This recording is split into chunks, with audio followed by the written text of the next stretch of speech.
For over half a century, children have been captivated by movie monsters. These horrific characters have haunted many young nightmares.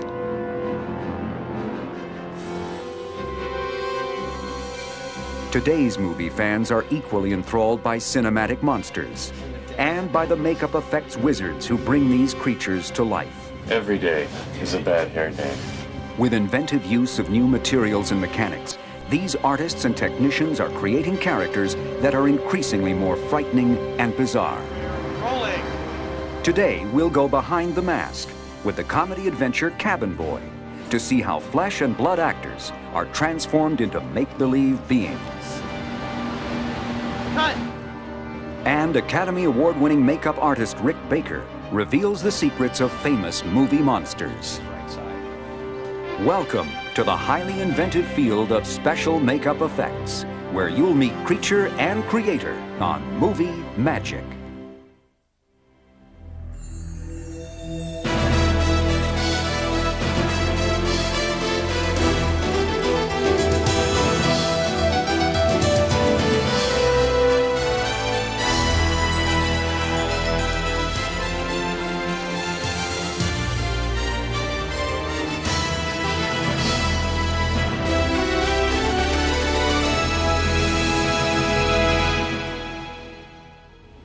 The function of makeup has remained constant throughout history, to assist an actor in the creation of a character. Makeup effects include everything from the addition of a cut, burn, or scar, to the transformation of a man into an unrecognizable form. When a script calls for an alien to live among Earthmen, or dead men to walk amongst the living, the makeup effects artists are called to center stage.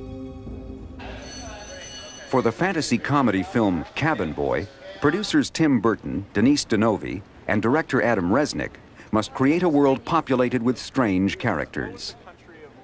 Cabin Boy tells the story of a young man who travels the high seas with a group of crusty old fishermen.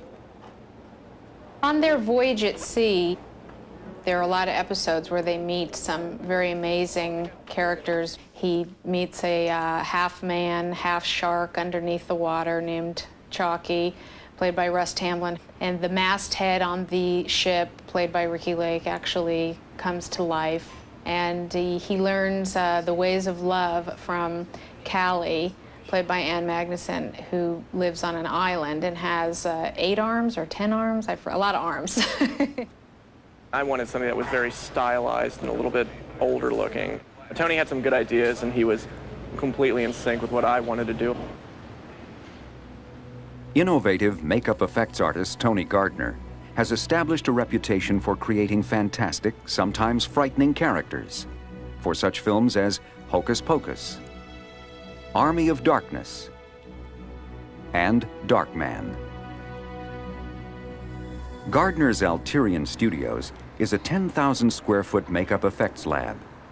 This facility specializes in all aspects of makeup effects, from character makeup to animatronic figures and puppets. We seem to excel at getting the shows with major technical challenges. But I think we excel at characters and finding a balance and bringing enough fantasy into reality to the point where you buy it as a character as opposed to just, this is a makeup effect. We're able to create whole characters out of what we do. Once the character designs are approved, the effects team makes life casts of all the actors playing the various characters. Russ Tamblyn will have his body cast for a sharkskin suit, and Ricky Lake will have her head and body cast to play the wooden figurehead. Designer Eric Fiedler will make a cast of this actor's head so that the makeup can be sculpted onto the exact shape of the actor's face. He's going to be one of the clouds, or the cloud character. So we're going to make a life cast of his head and going to sculpt the cloud features onto his face and around his face. So if you can picture his face as the face portion, and then out here a big puffy cloud, that's what will be going on. So we're going to sculpt all that, make it out of foam, and then put little headgear on, kind of like a Las Vegas showgirl. Have a headdress on, and the makeup will be out there, and his face will be blended into it. Putting a ball cap on him to protect his hairs from the material we do the life casting with. A layer of Vaseline is applied to the eyebrows and around the cap to prevent the casting material from sticking. Next, Eric mixes up a batch of alginate. Alginate, that's the same stuff the dentist puts in your mouth when he wants to take an impression of your teeth. Made out of kelp.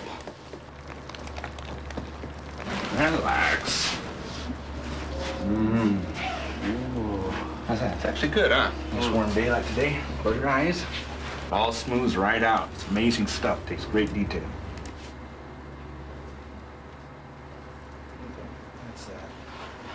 This takes about 5 minutes. You get the whole thing done in about 14.5 minutes. A wrapping of plaster bandages provides support for the alginate cast. Now I'm putting on the dividing line of the hard matrix or the plaster bandage. So we do a front half and a back half. As this stuff starts to go off, it starts to heat up. So we tell the talent, don't worry, it's gonna get warm. It's like a relaxing facial sun. After about 4 minutes, the plaster has hardened and the two halves can be removed. And Tom will lead forward and his ears will fold under. And he'll help catch it. He's got a problem. You have to kind of work it off here a little. Got it? There we go. Go ahead. Go ahead and pull. And slip it in there. Pull straight up. There you go. And Once the negative of Tom's head is finished, the next step is to fill the mold which will form the life cast. this is Ultracal. It's a very hard type of plaster. There's 3 parts of this. There's this is called a face coat, the splash coat, also it's called. Then after that is the hemp coat. We add hemp or sisal fiber, which is a material that we use to give it strength. It's like straw. Also helps it to make it lighter. And then we put a finish coat on there, making it nice and smooth. Molds in minutes. This will set for 30 minutes. It'll start to heat up. That'll make it harden up. That's it. We'll pop it. Now it's time for the moment of truth. And there it is. A perfect likeness. This life cast will be the foundation for a sculpture that will put the actor on cloud 9. Help your eyes look up. And after a quick touch-up, the cloud man is set to breeze through his scene. Okay, lean back and blow. That's perfect. Okay. That was nice. That was really nice. Good. For many movie fans, Lon Chaney was the master of screen horror. Known as the man with 1,000 faces, Chaney was a genius in the art of makeup. His 1923 version of The Hunchback of Notre Dame is one of the most extraordinary characters ever created for motion pictures. He had this wonderful ability that no matter how horrific or how repulsive his character could be, he could get the audience's sympathy. People like to believe the extraordinary. People like to think for the Hunchback he wore a 70-pound rubber hump. In actuality, it was 20 pounds and it was made out of plaster of Paris. The Phantom of the Opera, made in 1925, is one of Chaney's most admired films. He plays Eric, the disfigured mad organist who haunts the Paris Opera House. When Chaney read the Gaston Leroux novel, it described Eric's face as that of a skull with the flesh wasted away. He would glue spirit gum, which was an adhesive, on his nose, and then he'd place a little strip of fish skin, which is a thin, transparent piece of skin that comes from the stomach lining of fish, and he'd pull the nose up to the way he wanted it, and then ran the rest of the piece of fish skin up into the forehead, painting it down with spirit gum, and that's how he accomplished the up-tilting of the nose. Because his elaborate makeup removed all acting subtleties, Chaney had to employ his body to eloquent effect. Chaney's famous makeup box was the forerunner of the makeup departments of the major studios. By the 1930s, these makeup departments were operating as daytime glamour factories. But at night, in Universal's makeup lab, artist Jack Pierce worked with Boris Karloff, perfecting the face that would influence future generations of makeup artists. My first introduction to Frankenstein's monster actually was in a monster magazine. And for the life of me, I couldn't figure out how you could make someone's head square. A two-time Oscar winner for his extraordinary work on An American Werewolf in London and Harry and the Hendersons, Rick Baker's special effects makeups are inspired by his early fascination with classic movie monsters. Early on, I thought it was Boris Karloff that did his own makeup, until I read in Famous Monsters of Filmland that this guy by the name of Jack Pierce did the makeup. From the research that I've done and knowing what makeup techniques were at the time, I believe most of it was done with a buildup of cotton and collodion. Collodion is this kind of liquid plastic type material. I really pity poor Boris who had to go through this makeup every day. First day, I think he put some spirit gum on his brow, stuck some cotton onto it, painted on a layer of this collodion, put a little bit more cotton, a little more collodion. So it was laboriously building up layer at a time to create this brow. But it took hours to do. I've read 8 hours, I've read 6 hours. I can believe either one of them. It's a long process. And to be sitting in a makeup chair that long, to have some joker painting, plastic on your face isn't really a lot of fun. I spoke to some older makeup artists that knew Jack Pierce, and they said that Boris, on occasion, would actually wear the makeup home rather than going through the laborious procedure the next day. He actually would go home, sleep, between a couple of books and try not to roll around on his face, and then come in the morning, and then Jack would have to do a certain amount of repair to the makeup, but it was less work than starting the whole process again. At a very early age, I was fascinated by monsters.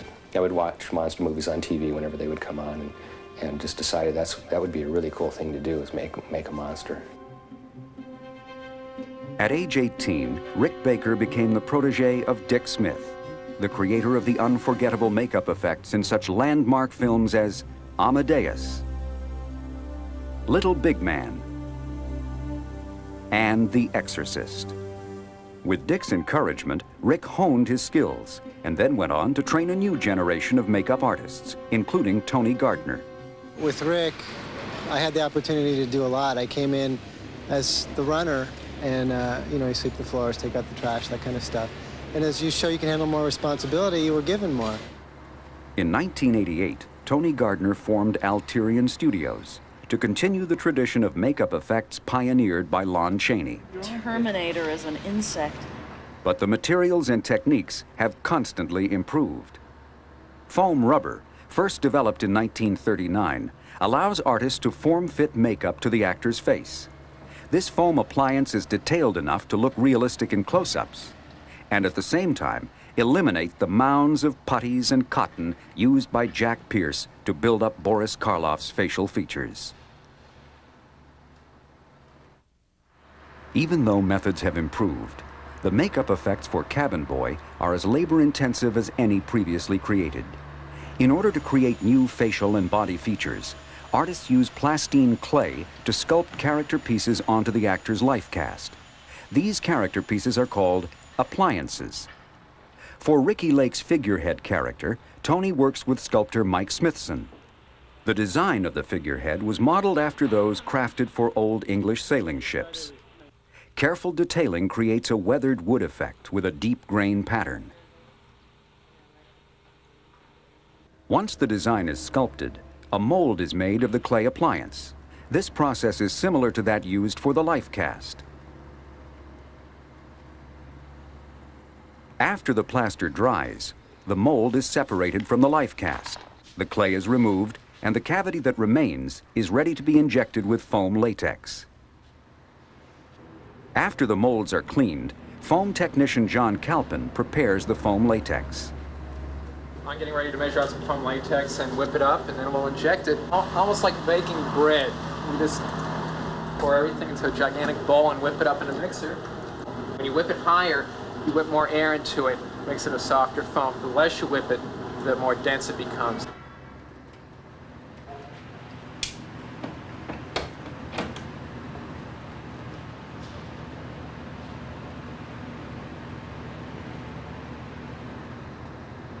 The foam is injected into the appliance mold until it begins to seep out of small channels.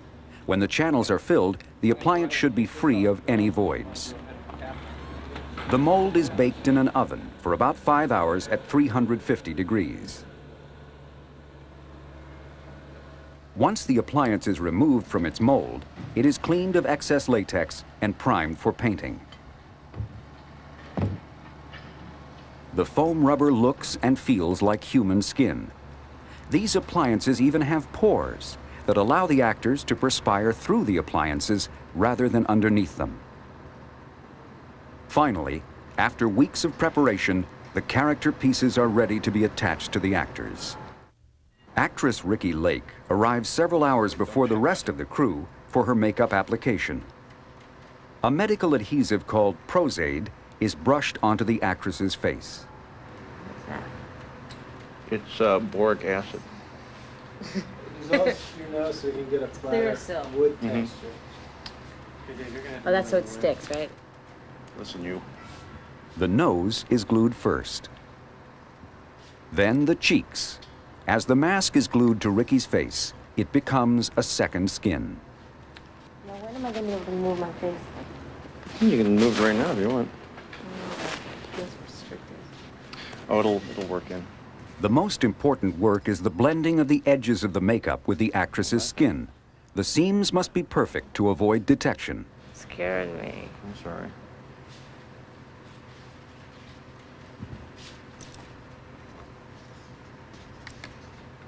I'm just kind of building ridges over the blending edge so it kind of looks like the wood grain. It kind of helps blend into her skin.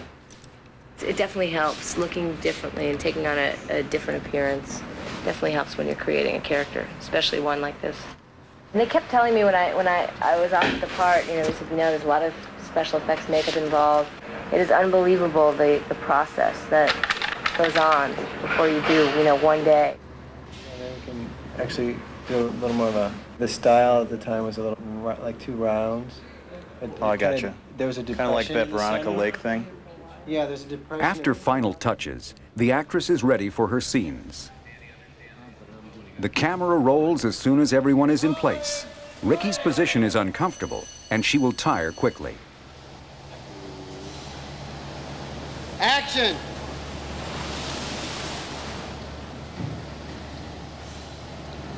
Ricky. Pat. Great, okay. Great, Ricky, okay. After Ricky works through a full day of shooting, Tony Gardner and his crew must then remove the actress's makeup. When the makeup effects are as elaborate as the figurehead character, this process can take several additional hours. But for the Alterian team, the figurehead is only one of several characters they are responsible for. Here, actor Russ Tamlin is being made up with another foam latex appliance to create his Sharkman character. Brian Pennicus has been given this task. This is a surgical adhesive that Dow Corning makes. Since the dawn of theater, actors have used color to create character makeup. And now, color is the final step in creating these makeup effects. The basic foam appliance has texture, but needs color and shading to complete the illusion. For the makeup colors, we use a standard palette, but that offers 6 or 7 blues and a black and a white. Well, Brian did a test paint job on the little rectangle to determine the patterns and the basic colors. And we'll gradually work our way from this prosthetic adhesive paint to regular makeup as we work our way forward over the body. Now I have to go in and break up all the flatness of the gray. And we've got to break up the edge here so that it dissolves more into his own skin. Once you get all this gear on and start looking at yourself in the mirror, it's such inspiration. I got a fin on my back. A lot of times people, you say, oh, I was in that film, and they'll say, oh, who were you in it? And you have to kind of explain, well, I was the guy, or the lawyer, or the this, or the that. You say I was the shark man. A little bit wider. Make this match the point. Just kind of stands out. Do I look normal again? I mean, who would think? I'm just a normal, average actor with a robe. Finally, Russ is ready for the camera. In this scene, the cabin boy has been thrown overboard and he sinks to the bottom of the ocean. The shark man swims to the rescue before the cabin boy drowns. I approached the makeup effects more as characters as opposed to just a makeup effect. You have to figure out the character and how to make the character work. The continuing demand for new characters and greater realism presents makeup artists with challenging problems. They respond with confidence by inventing new techniques and materials and creative ways of using them. It's almost like presenting a magic trick. It's what's all the dressing that fits around the actual effect itself to make it work and make you believe what you're seeing. The credit belongs to makeup artists with talent and technology who create memorable screen characters that could never have existed without movie magic.